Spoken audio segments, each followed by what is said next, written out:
उत्तर प्रदेश राज्य महिला आयोग की अध्यक्ष बबीता सिंह चौहान ने गुरुवार को गाजीपुर का दौरा किया। इस दौरान उन्होंने गाजीपुर मेडिकल कॉलेज के महिला अस्पताल का निरीक्षण किया और अस्पताल के विभिन्न वार्ड, अल्ट्रासाउंड कक्ष, ओपीडी, शिशु विंग और ऑपरेशन थिएटर का जायजा लिया। साथ ही मरीजों को मिल रही सुविधाओं की भी जानकारी उन्होंने ली। निरीक्षण के दौरान उन्होंने गर्भवती महिलाओं की गोद भराई और बच्चों की अन्नप्राशन कार्यक्रम में भी हिस्सा लिया।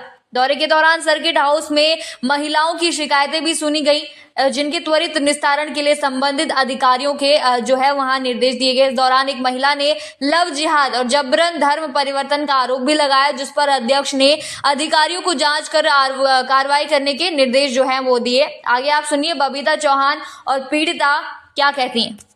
देखिए, गाजीपुर में मेरा कुछ निरीक्षण भी थे, जैसे अस्पताल में था, कुछ हमारी सरकारी योजनाएं जैसे गोद भराई है, कन्या सुमंगला योजना है और अन्नप्राशन है। ये कुछ ऐसे कार्यक्रम हैं जिनको आज हमने यहाँ किया।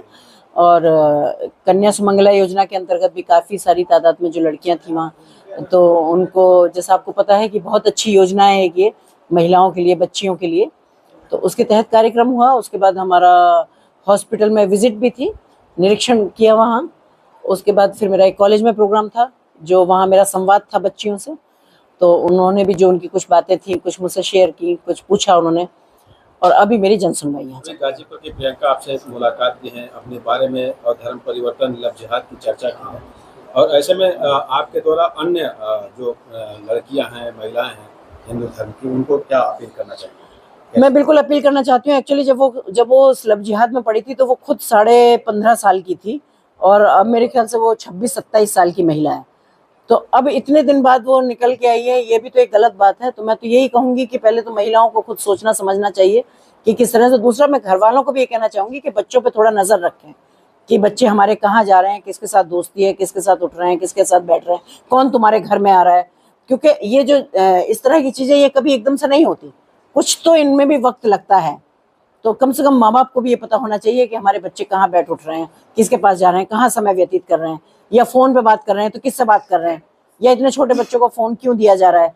तो मुझे लग रहा है कुछ बहुत सारे विषय हैं इसमें, और अगर सब माँ बाप जागरूक हो जाए, सब समाज जागरूक हो जाए, तो इन गतिविधियों पर हम बहुत जल्दी कंट्रोल कर सकते हैं। प्रियंका जायसवाल हूँ।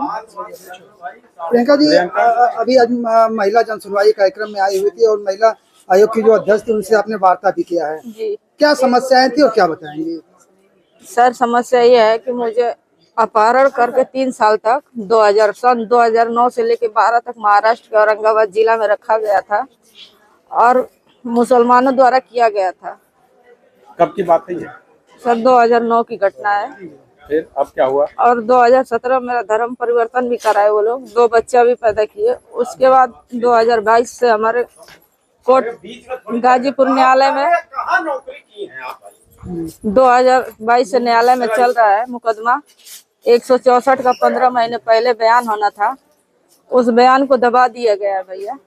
दबाने के बाद बयान को हम 8 एप्लीकेशन दिए हैं कोर्ट में, और कई बार हमारे ऊपर फोर्स भी किया गया कि सुलह समझौता कर लो, और हमारे मना करने के बाद वो लोग बार बार मुझे धमकी भी देते रहे। मेरे बच्चों को उठा के लेके जाने के लिए भी वो ये भी बोलते रहे कि आपके बच्चों को उसी दलदल में लेके जाएंगे। क्या नाम है? आज इतने दिनों बाद, इतने सालों बाद आप निकल के बाहर आई हैं।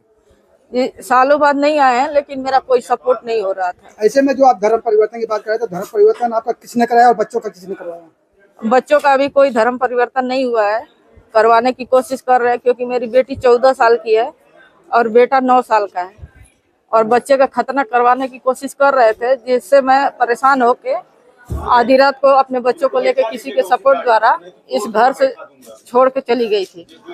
आखिर ये मतलब आपका जो धर्म परिवर्तन की बात करी, किसने, आपके पति ने करवाया था या किसी और? जी, पहले मेरा धर्म परिवर्तन जो मुझे अगवा किया था, 3 साल तक कैद रखा। कौन था वो? तो 9 साल के बाद मेरा धर्म परिवर्तन 2017 में कराया गया, और धर्म परिवर्तन जब हुआ उसके बाद मुझसे जबरदस्ती निकाह कराया गया उसी आदमी से। कौन था वो, क्या नाम है उसका? अफसर हुसैन नाम है उसका। कहाँ के रहने वाले? अलावलपुर रकबा का मूल निवासी है, थाना बरेसर है, जिला गाजीपुर। आपके हस्बैंड है? जी, अब इस समय तो वो मेरा हस्बैंड ही है सारे कागजी तौर से, लेकिन वो 2018 में मुझे 3 तलाक भी दिया था। आपके द्वारा बहुत सारी शिकायतें पुलिस में की गई, उसमें कार्रवाई हुई? जी, कार्रवाई होता है, लेकिन पुलिस आगे तक हमेशा शुरू से लेकर लास्ट तक हमारे मुख्यमंत्री आदित्यनाथ योगी तक भी हमारा कैरेक्टर लेस होने का पर्चा हमेशा छापता रहता है। और पुलिस को हम बोले भी है कि अगर हम इतने बुरे हैं तो आप हमको उसका सर्टिफिकेट बना के दे दीजिए, लेकिन पुलिस उसकी भी सुनवाई नहीं आज करता है। महिला आयोग के अध्यक्ष से मिली हैं, क्या जी, आश्वासन मिला? यहाँ से उम्मीद लेके ही हम आए थे, अभी तक कुछ हुआ नहीं है, आगे बस उम्मीद ही है हमको